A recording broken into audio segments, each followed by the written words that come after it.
be looking at some halogen bulbs. Quite a few more than this.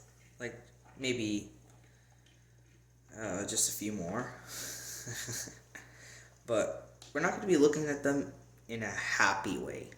We're going to be looking at one of their biggest flaws. And no, I couldn't care less about their energy efficiency. No, it's not that. Or their heat output. We're going to be looking at, well, what's an issue with the heat output that these make. And to do so, I'll just get my power supply up to like 25.2 volts. 25.2 volts, stable. So we got power. We should make a spark. Yep, I got sparks. Don't worry, that's not electric shock because that's only 25.2 volts. It's just a large discharge from a capacitor.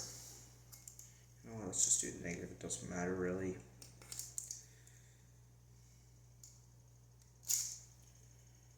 Why is that not? No, okay, we got it. This doesn't look like a halogen capsule to me. Inside of it, that looks like a really thin one. I don't know what pressure's inside of it. Or is that just an incandescent bulb shaped like a halogen? It's labeled Philips 12 volt 60 watt.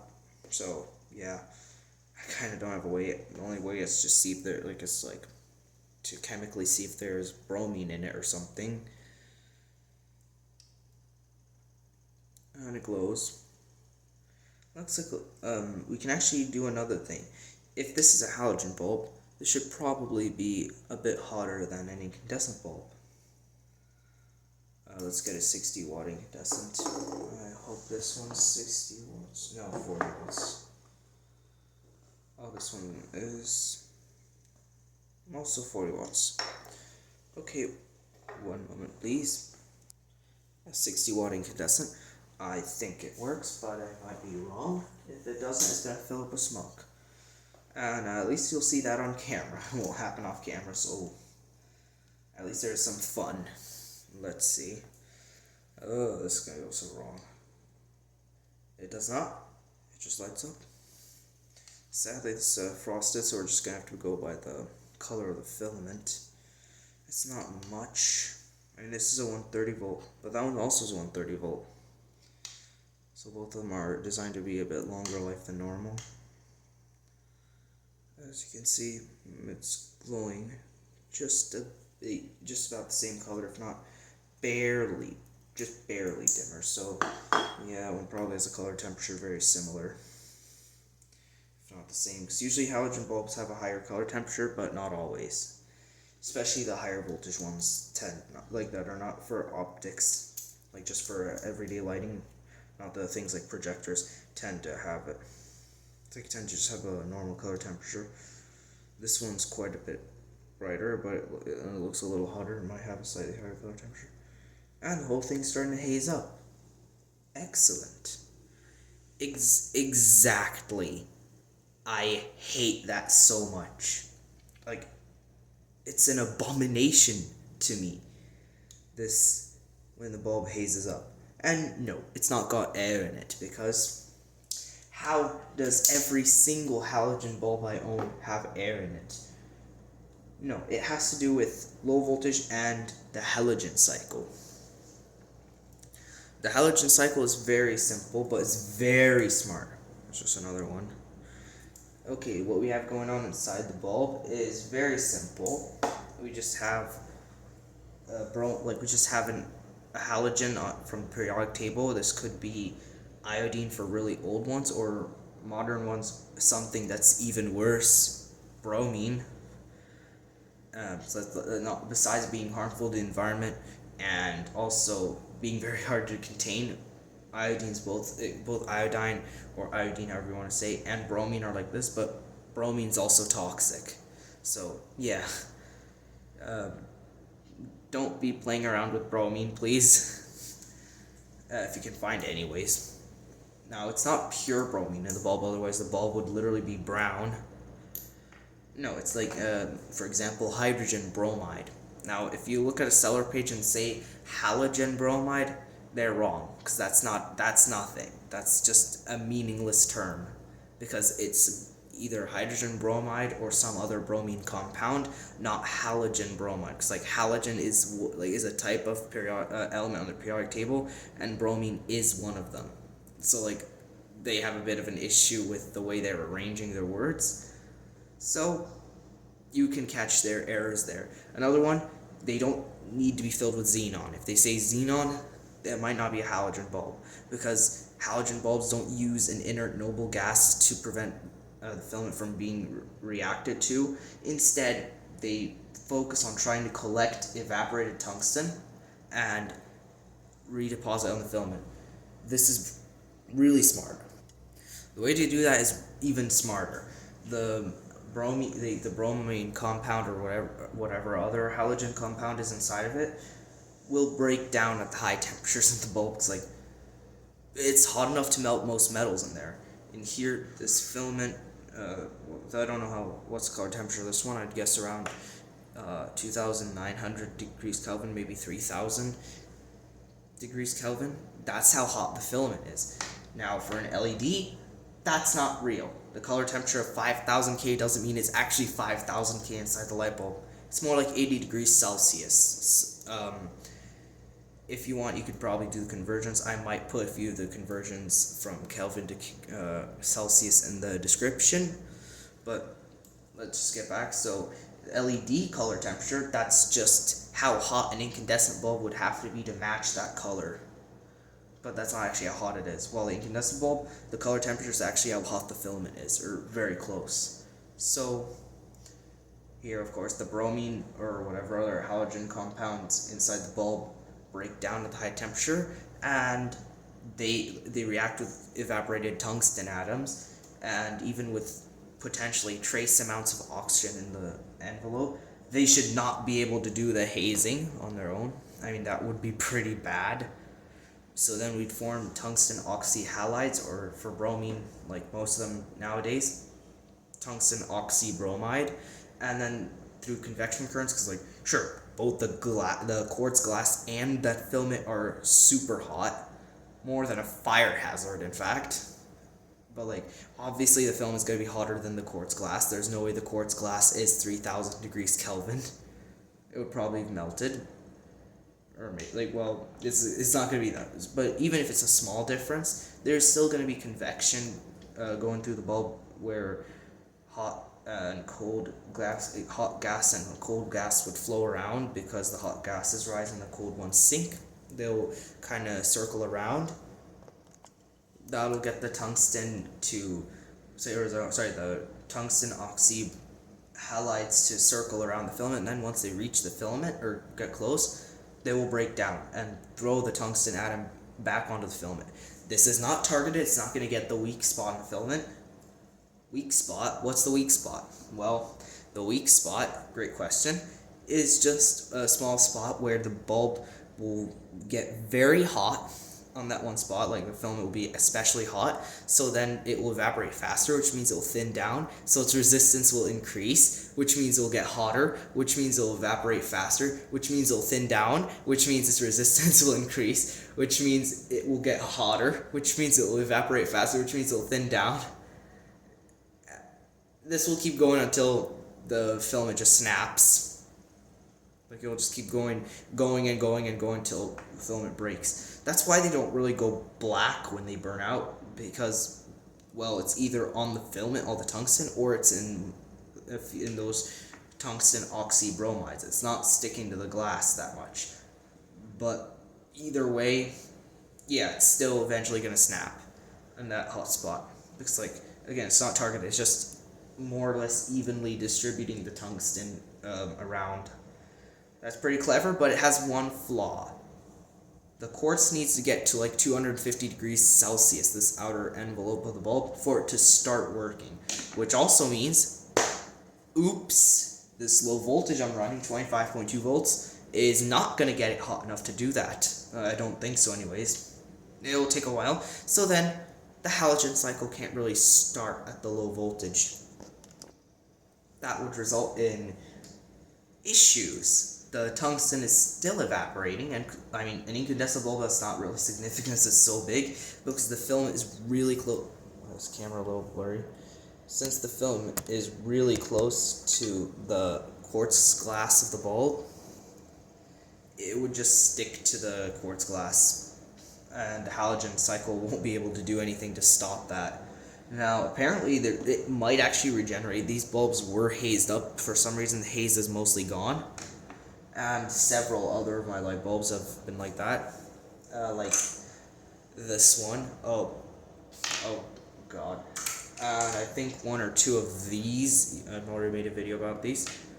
Now, one of them sadly has reached permanent hazing. It's literally plaguing my gigantic 1,500 watt halogen bulb. This is my biggest halogen bulb, and like it's plagued with the hazing. Look at that. See the white? They're gonna say it's got air in it.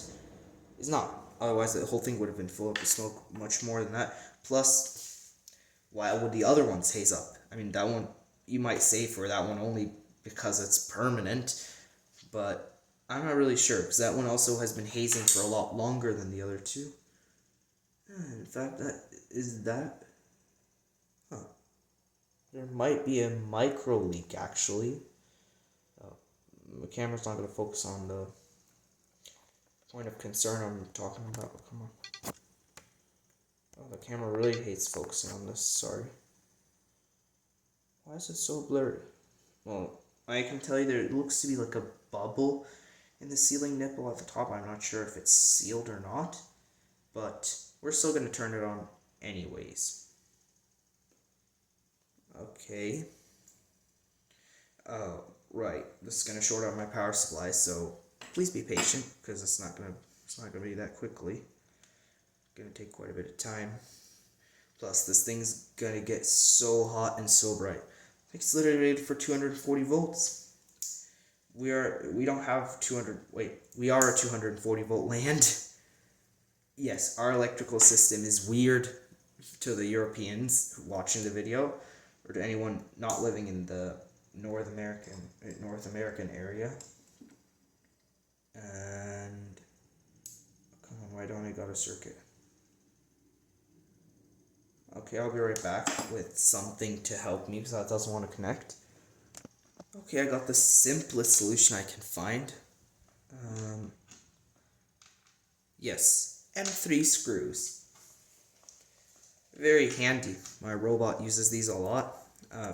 You should probably check it out if you don't know about my robot, Roberto Serif. I should make an update about him. He's sort of due for one.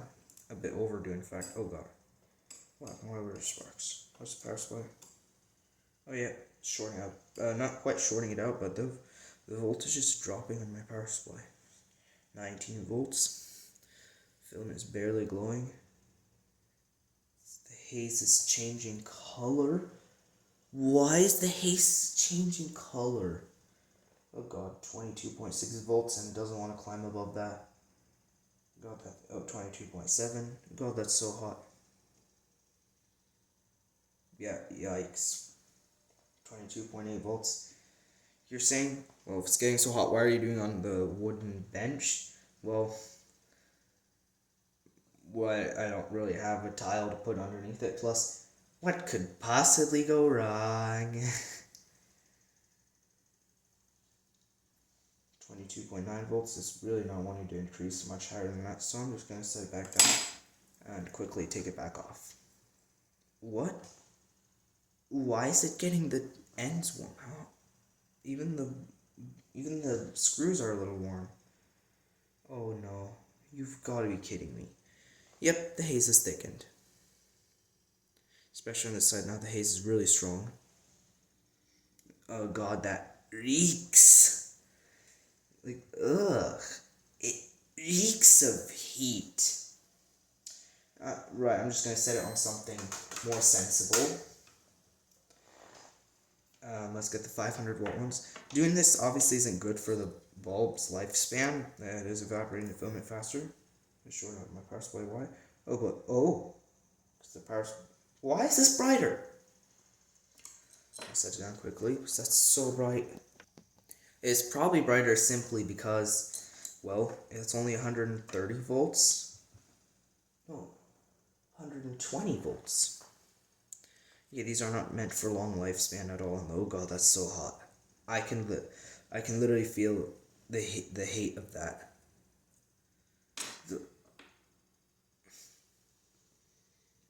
Ew, it's even worse smelling.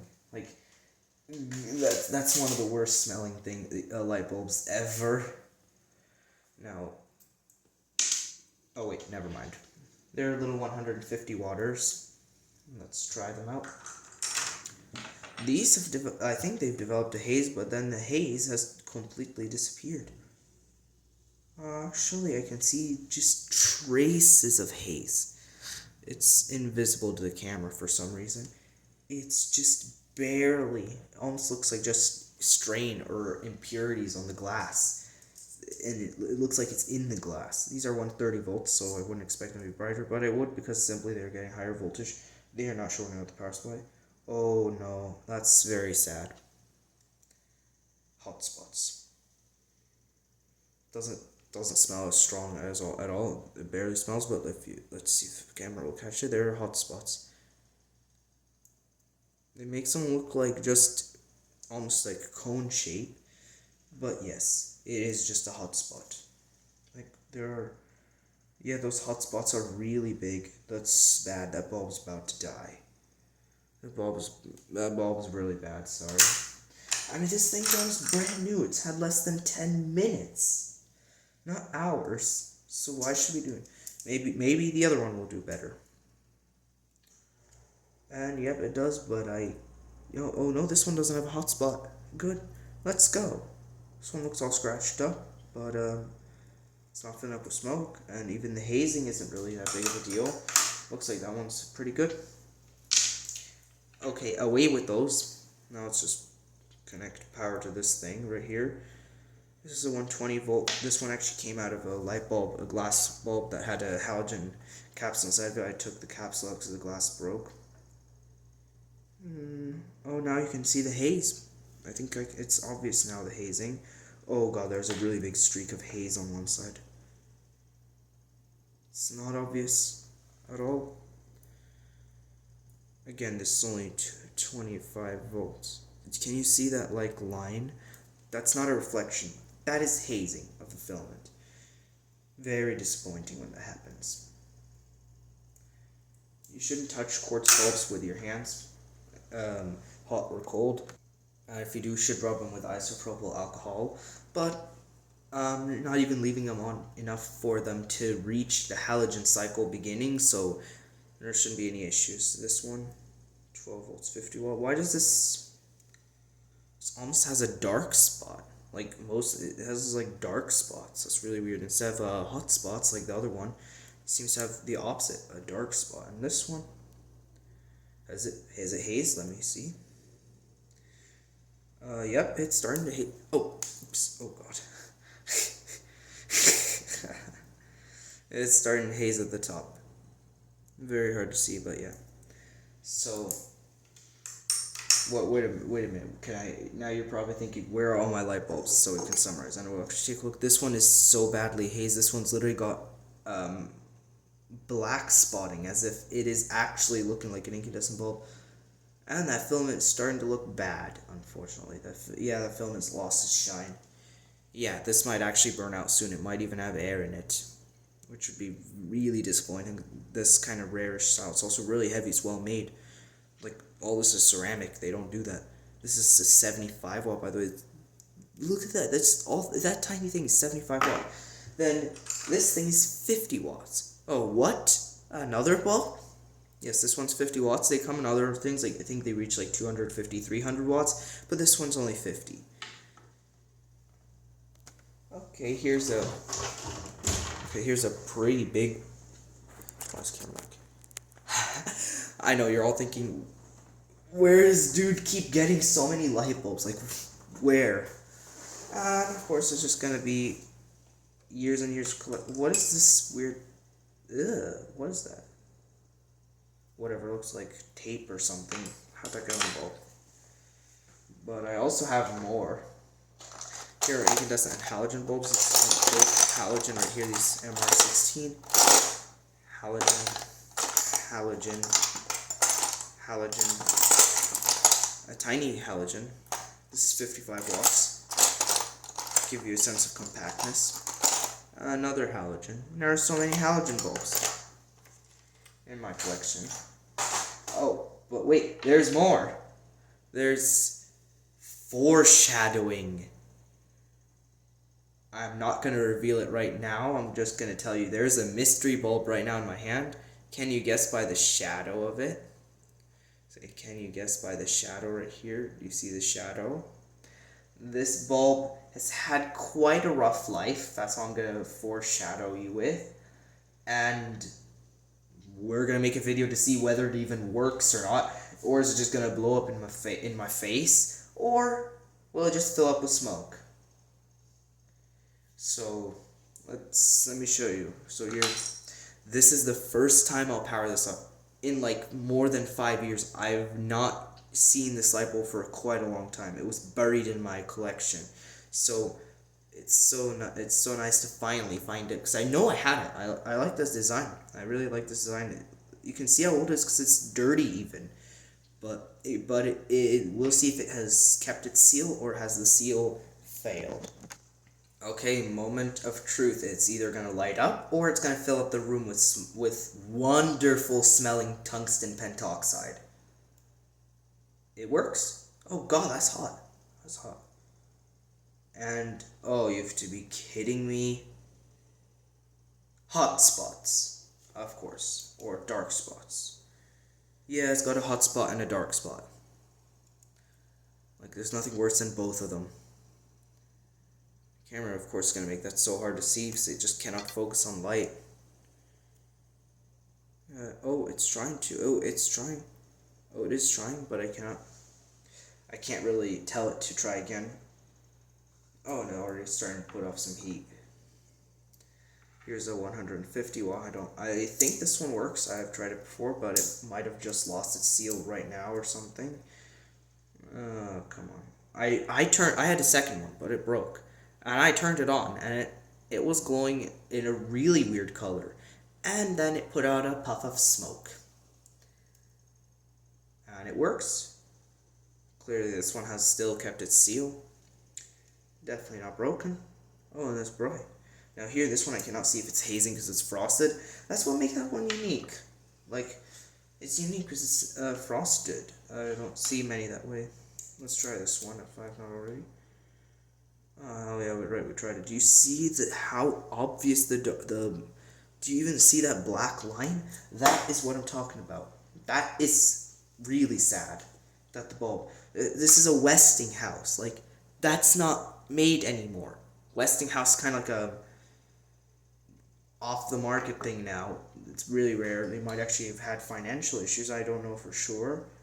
But I can tell you, it's definitely sad that this thing has some issues maybe. And like, the filament isn't even shiny. I mean, it doesn't always have to be, but it's really dull. It looks like it might actually be slightly oxidized, because it's even a dark color. I have one more light bulb right here, other than the mystery one and the low voltage ones. We're not going to do the low voltage ones because they're going to short out my power supply.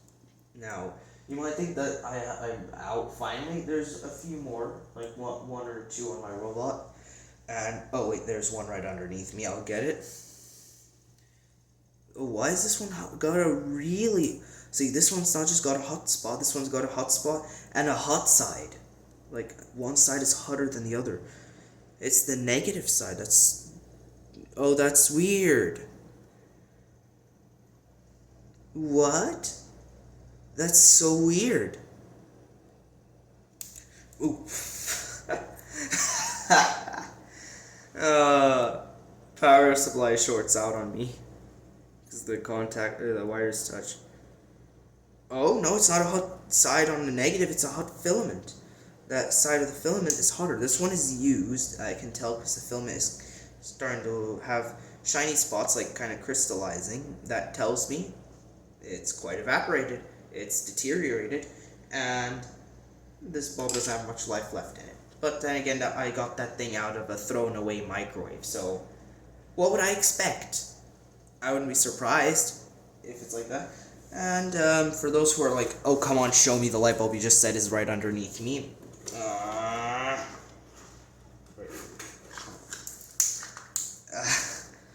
Power supply is trying to short out again, and it does. Excuse me? Why is there wax on the bulb? I have no clue. This bulb is a really rare one. It's also really unique.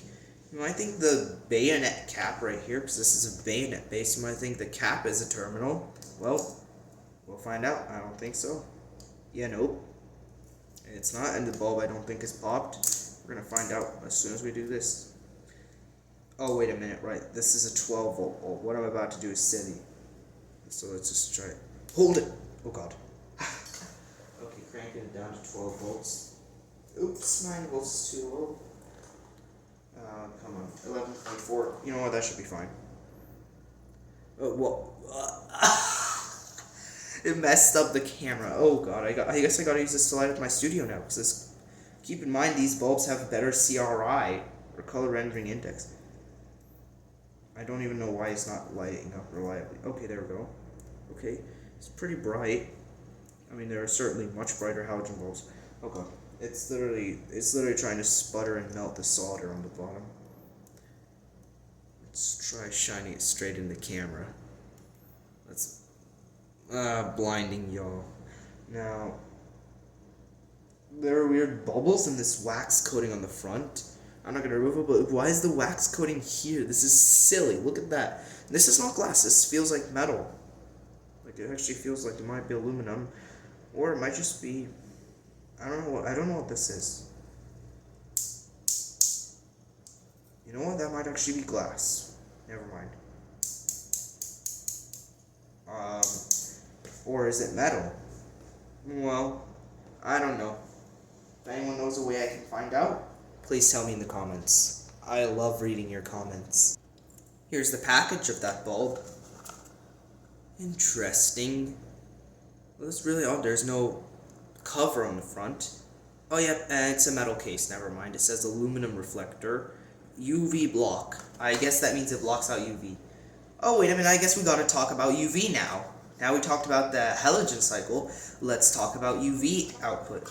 These bulbs output anything from infrared all the way to the UV ranges, like not just UVA, but we also have the pretty intense UVB that you only really get in the desert, or the even the DNA erasing UVC that actually kills bacteria.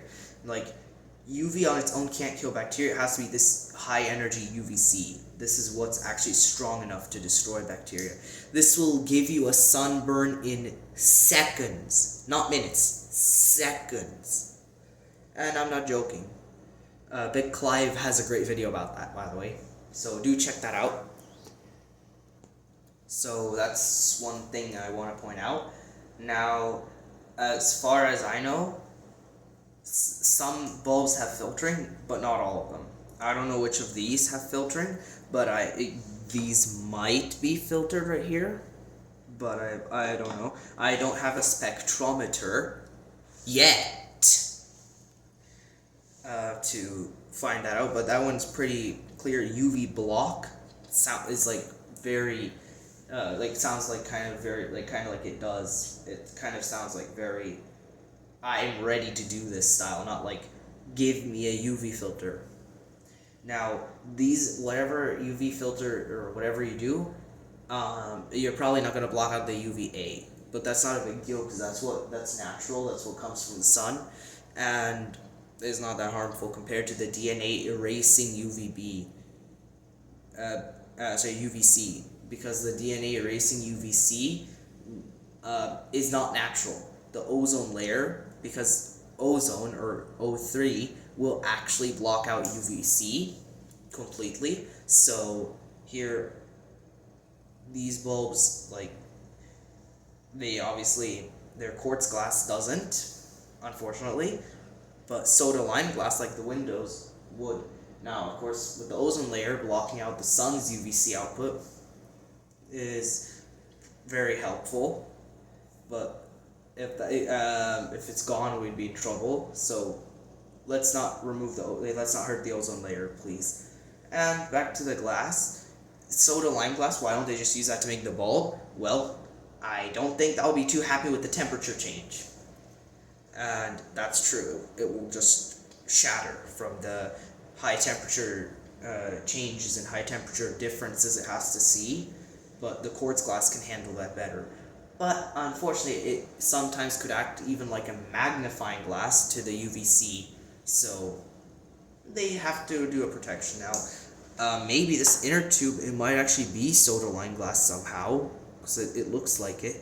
It looks like the outer glass. It doesn't look like this glass right here, this quartz glass. It looks a little different. Maybe just because it's thinner, but it looks like a different shade or color of glass, which might mean it's made of a different material. I can't be definitive about that right now, but what I do know is it's very likely that this outer glass is soda lime glass, because it's very simple and very easy to work, or I should say very easy to get. It's not expensive in any way, and I mean it blocks out the any UV below 330 nanometers, so that's some of the UVB and all of the UVC.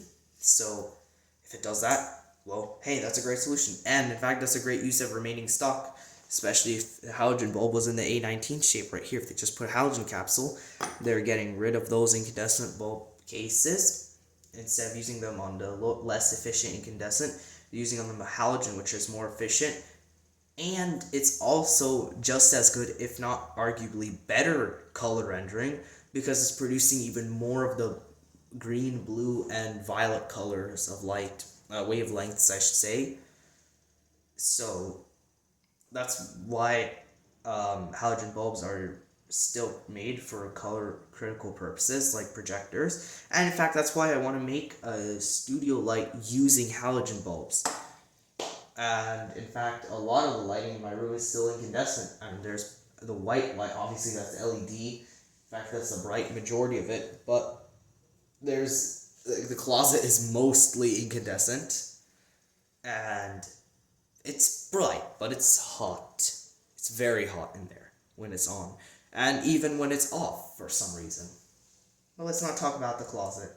Let's first, I mean, there's not clothes in it, but like, it's just electronic stuff, just like everything else in this room. But let's just focus back on the halogen bulbs. They could do several different things just to keep the what would you call it, the UVC and even sometimes the UVB blocked. Is they could either like put a dopant or coating on the quartz glass. They could, like I just mentioned, add this glass coating, and those are two great ways to stop it. They use that. Do I have anything else I want to mention? Oh yes, if I've not made a video about this, I probably should. I'll check. This is my 1500 watt halogen bulb. This is my biggest and baddest and brightest light bulb. Nothing, maybe not the brightest, but it is definitely the biggest and baddest as far as power consumption. So I really like that one, and I'm really disappointed that it's hazing up. It's like they don't even make bulbs like this anymore. Like, guess what? This bulb is not made in China. It's made in Japan. So it's obviously made with better quality. So yeah, it would be great. It would be more than ideal for the bulb to fill up with smoke like that or haze up, because then I get to no longer use my epic light bulb, which is great. Okay, well, this video is getting really long. I do like long and rambly videos, but yeah, this one's getting really long, and I don't think I have any other information. If I remember I have any other information I want to share, I'll just put it in the description or in a comment. Okay, so anyways, I hope you enjoyed. Please.